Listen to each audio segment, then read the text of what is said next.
Kevin Gordon here from MotorSavant.com in the Jeep Grand Cherokee SRT8.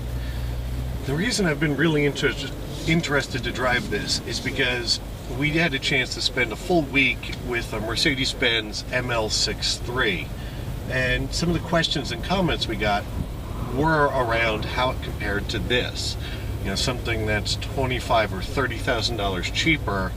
You know, how does it line up from a performance envelope perspective, handling, those types of things. Now, it's true, in the Mercedes you get a bit more refinement, although I have to say the modern Chryslers and the Jeep, like this one, really are very pleasant. The seats in it are nice, fit and finish is very good. You know, all the panel gaps have gotten significantly better. This stuff along here, you know, feels like and looks like real carbon fiber. You get Frenchish stitching on the dash and some kind of either leather or leatherette covering up there. All in all, not bad. You get flat bottom SRT steering wheel with big chunky pieces here, and you know, good indents for where your hand should actually be. Paddle shifters, you know, all that stuff seems pretty good. So we'll fast forward through some time here and see how it feels out on the track.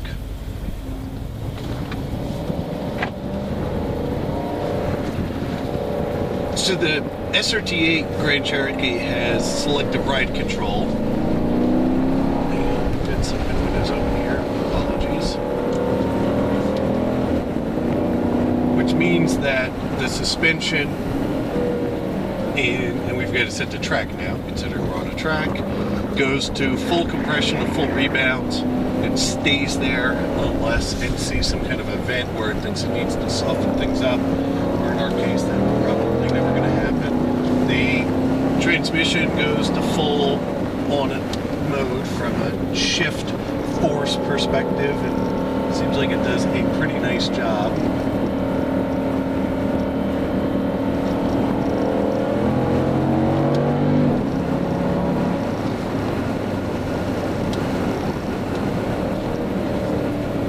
And the steering is actually amazingly communicative for being a four-wheel drive car.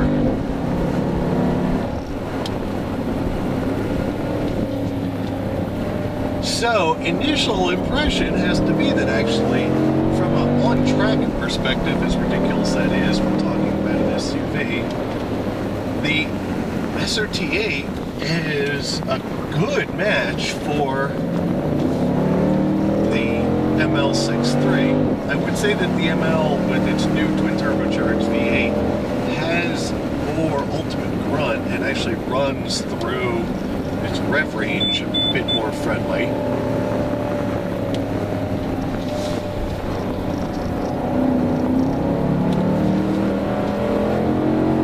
But this thing, you know, the 6.4 liter Hemi that's here still does a great job of shoving the car forward. It really is a muscle car engine outfitted to the Jeep. I think what's surprising about the SRT8 when you compare it to a car like the ML is, you know, the base ML does not have the off-road credentials that this car has.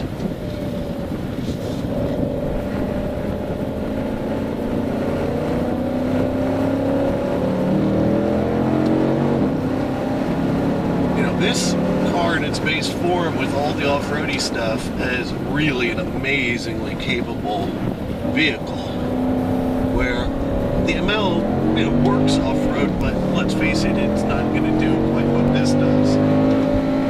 And how well that same set, I mean, that's almost 86, 87 coming up the hill, which is in no way slow from everything we've seen today.